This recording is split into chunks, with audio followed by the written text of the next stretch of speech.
Track 22. Listen to part of a class discussion on the different types of joints.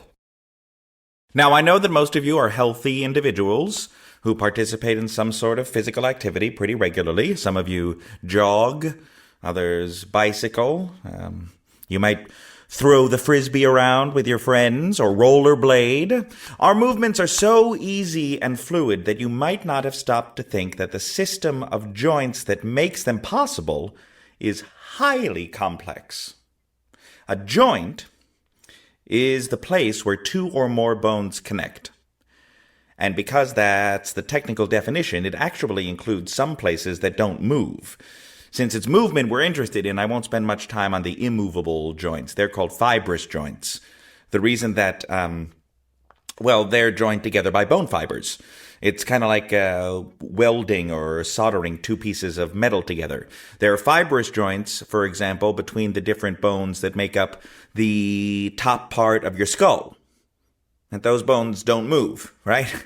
I'm talking about the top of your head. Forget your jaw for a second. If your jaw had fibrous joints, you couldn't talk. The round dome of the skull is made of several bone plates with fibers holding them together. Okay, so those are the fibrous joints. The other joints, the ones we're interested in, are movable. In a movable joint, the bones aren't fused to each other. They're held together with ligaments. Ligaments are long and flexible. They're kind of like ropes or cables. But because the bones have to slide or rub over each other when the joint moves, it also needs to be cushioned against abrasion. These joints are categorized by the types of tissues used to keep them working smoothly. Cartilaginous joints have a tough, smooth lining over the parts of the bone. It's like a pad or cushion. It protects the bone from friction that could wear it down or cause it to splinter. And in fact, if this cartilage, the protective tissue is called cartilage, if it becomes worn or damaged, joint movement may be painful or severely restricted because now you have bone hitting bone. And that's because cartilaginous joints are tight. The bones fit very closely together. For example, the bones in your spine.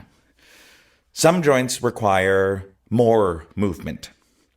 They're called synovial joints. There has to be a space between the bones, a joint cavity. Those more mobile joints, in addition to being padded with cartilage, are lubricated with liquid that flows through the cavity. The knuckles of your fingers are examples of synovial joints.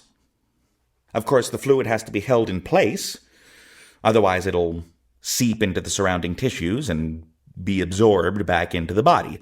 And what holds it in place is a little membrane-lined sac called a bursa. So, the joint is encased in this membrane, and the membrane is a pocket for that lubricating fluid.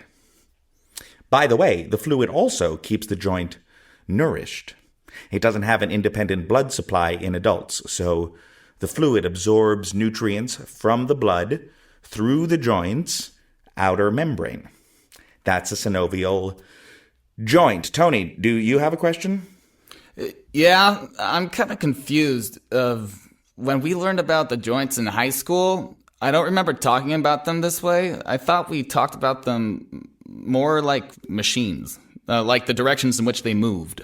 We're getting to that?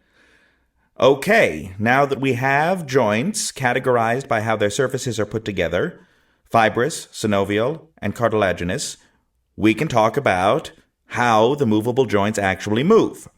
I mentioned your knuckles a few minutes ago, and they're good examples of hinge joints. They work kind of like the hinge on a door, so the joint can flex and extend in one direction only. But hinge joints aren't the only movable joints in the body. The hip, as well as the shoulder, is an example of the ball and socket joint. The ball and socket joint allows the greatest range of movement, and therefore it has to be the most anatomically complex. In a ball and socket, One bone has a rounded knob at the end, and it fits snugly into the socket, a round cavity of another bone. The ball and socket joint is a type characteristically found in more evolved creatures, such as apes and us, humans. It allows you to move through 360 degrees of motion, the way you can wind your arm back before you throw a ball. While we're at it, can anyone think of another type of joint? Well, I know that when I rollerblade, I have to turn my head constantly to make sure I don't crash into anyone. But the neck doesn't seem to be an example of either a hinge joint or a ball and socket joint. Good example, Louise. The neck is actually a type of pivot joint. Pivot joints permit rotation, the way you can twist your head around.